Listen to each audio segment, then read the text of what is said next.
Kaibigan, magandang araw po sa ating lahat. Sa araw po na ito ay babahagi ko po sa inyo ang configuration po ng Microtech Hex na VLAN.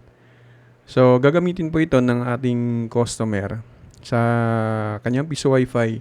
Order po ito kaibigan, 3 antenna yung ating gagamitin.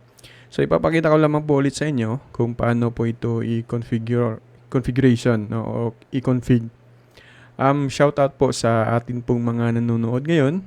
At sa next video natin mga kaibigan ay shoutout din po natin lahat po ng ating mga members ng ating pong YouTube channel. Sa lahat po ng gusto pong magpa-shoutout mga kaibigan para po kayo ay mapansin natin. Busy kasi ho tayo kaya yung nasa shoutout ko lang yung mga member lang po natin. Kung gusto nyo pong magpa-member, meron pong join button po sa inyo pong screen. Sa YouTube channel natin, mag-join lamang ho kayo. At nang sa ganun ay sa next video natin ay masasali ho kayo sa atin pong pa-shoutout. So ito mga kaibigan, i-open ko lamang po yung atin pong Winbox, yung old version yung gamit ko. Okay, so open ko lamang yung Microtech natin. Ito mga kaibigan. So again, yung ating gagawin dito, i-reset muna natin yung configuration nito. Ayan, bura muna natin yan. So magdi-disconnect po tayo nito mga kaibigan. So, hintayin lamang natin to at babalik din po ito. So, kung kayo man po ay gumagamit ng Hoplite, ay pwede din naman po yung atin pong gamitin yan as VLAN dun po sa mga piso Wi-Fi ho natin. Yung order ho natin ngayon, again, ay Wi-Fi 5 na meron po siyang 3 antenna. So, yung 3 antenna mga kaibigan ay nagagamitin natin ay Comfast CF314N. Okay, ito na po mga kaibigan. Na-reset na ho natin. So, wala pong password yan. Connect natin yan. Ito, punta tayo sa interface. So, Ether 1, syempre, yan po yung ISP natin. Internet natin. Okay, so Ether 2, pangalanan lang natin mga kaibigan. So, sa Ether 2, yan yung sa board natin, Okay, so na-disconnect ko tayo again. So, normal lang po ito mga kaibigan.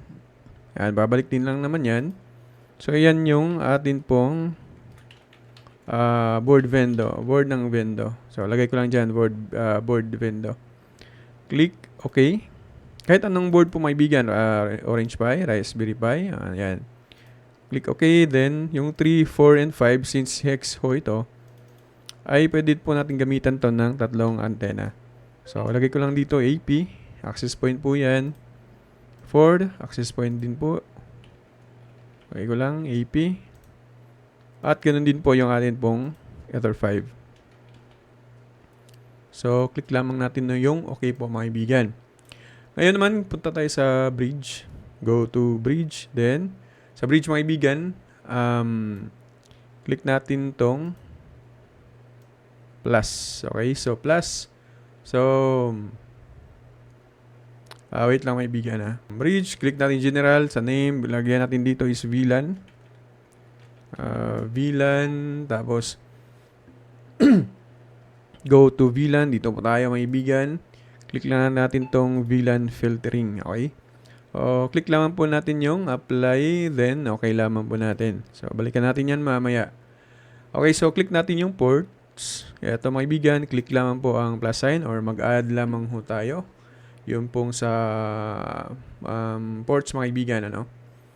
Okay, so next natin gagawin is yung interface natin dyan is lagay natin dito yung atin pong board ng vendo.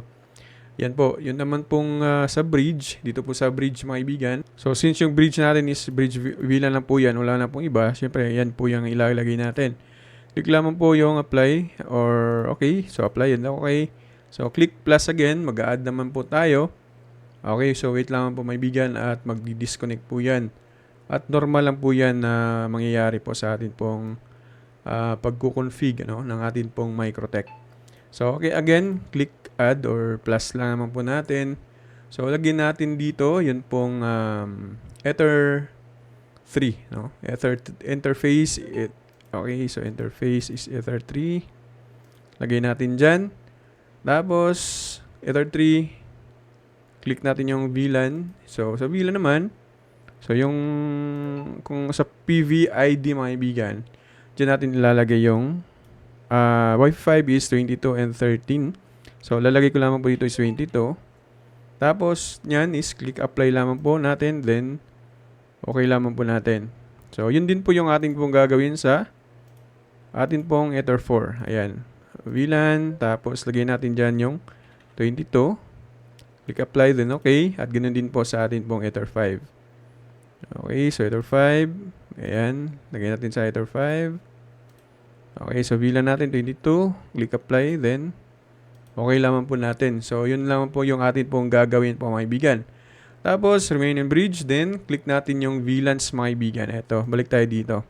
So, dito sa VLANs, click lamang po natin yung add. So, yan, syempre, dyan pa rin po yan, bridge VLAN.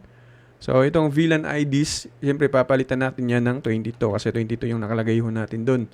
Nakalagay po dun mga kaibigan. So, ngayon, mag-tag untag ho tayo. Okay, so dito sa tag mga kaibigan, itatag po natin yung atin pong Ether 2, yung board po natin. Etong Ether 2 board vendor po mga kaibigan. At mag-a-untag ho tayo dito. Yun pong mga access point natin. Ayan, i-untag natin yan.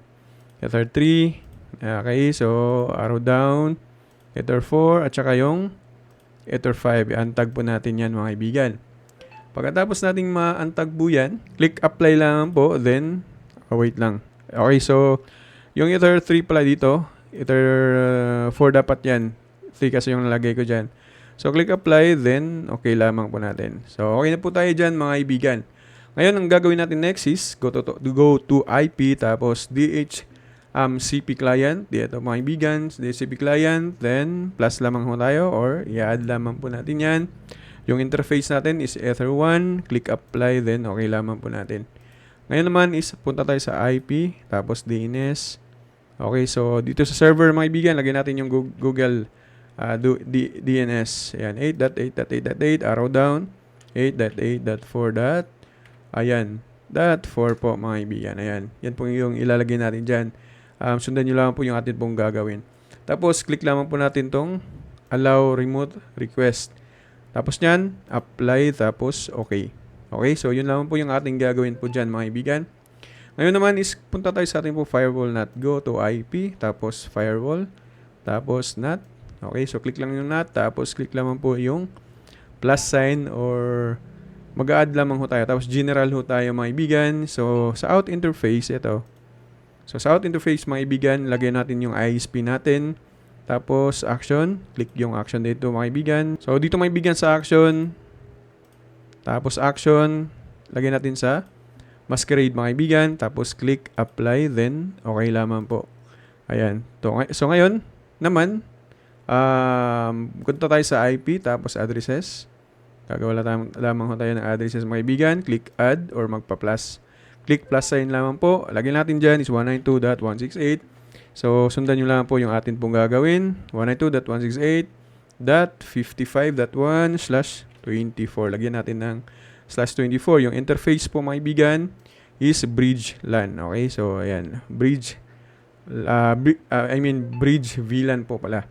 Tapos click apply, tapos click okay lamang po mga kaibigan. So yung last part natin pong gagawin is IP DHCP server. Tapos click ang DHCP setup mga kaibigan. So dito po mga kaibigan, lagay lamang po natin dyan yung bridge VLAN. Click next, next, next, next, next, next, and okay.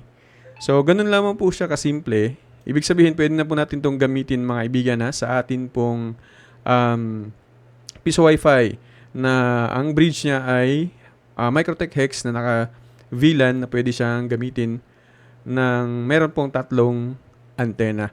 So again, yung pong pwedeng gamitan nito, pwede tayong gumamit ng LPB. Default VLAN ng LPB mga kaibigan ay 13. Sa ano naman sa Easy Wi-Fi ay 88, pero pwede po nating baguhin 'yan. Sa Wi-Fi 5 ay may naka-default po na 22 and 13 kung di po ako nagkakamali. So, ganun lamang po kasimple mga kaibigan yun pong pag-config ng Hex as VLAN. So, lahat po ng ating mga kaibigan dyan na magawahan pa lamang sa ating pong YouTube channel. Huwag po niyo kaligtaan na mag-subscribe, mag-like po ng ating mga video. Mag-share ho natin mga video mga kaibigan. Again, kung gusto pong mag-join sa atin pong pa-shoutout, magpa-member lamang ho kayo. I-click po ninyo ang join button po mga kaibigan na makikita po ninyo sa sarili ho ninyo na screen. Okay, so kung gusto niyo pong bumili ng mga Piso Wi-Fi parts, meron po tayong mga link sa atin pong comment section or sa description natin mga kaibigan. Meron po dyan, lahat-lahat po dyan ay mga legit stores ng Shopee Store mga kaibigan. Bisitahin nyo lang po, i-click nyo lang po at dyan po kayo bumili. Ano? Again mga kaibigan, magandang araw po sa ating lahat and God bless us all.